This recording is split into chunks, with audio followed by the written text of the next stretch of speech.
How did it go down this weekend? Yeah, I guess starting at the beginning of the weekend.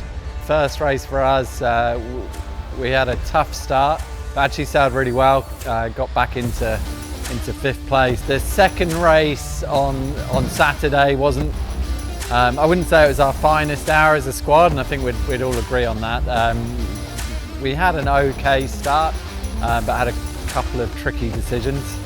Ended up in 7.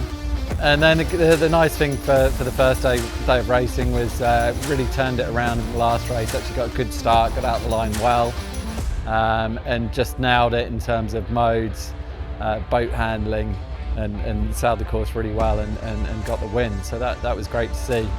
So yeah, going into Sunday, all was on. And you know, the first race again, they absolutely nailed the start. And Emirates Great Britain out the bottom of the line. Well, he's shot through unnoticed and they're up and foiling.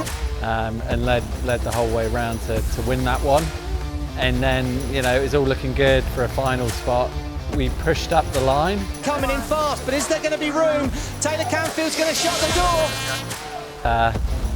The umpires judged us to have barged in at the top of the line. This is the umpires.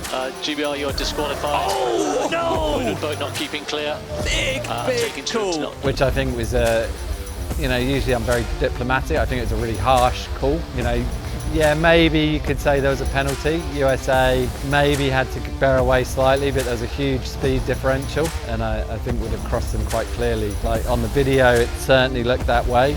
Live, it looked that way, but then the umpire didn't.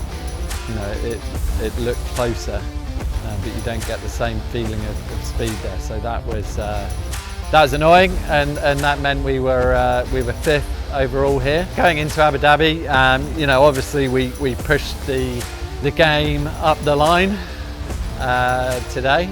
Of course, it's got benefits in that marginal foiling stuff, and you know, we just dig into that and make sure we're firing when we get to Abu Dhabi.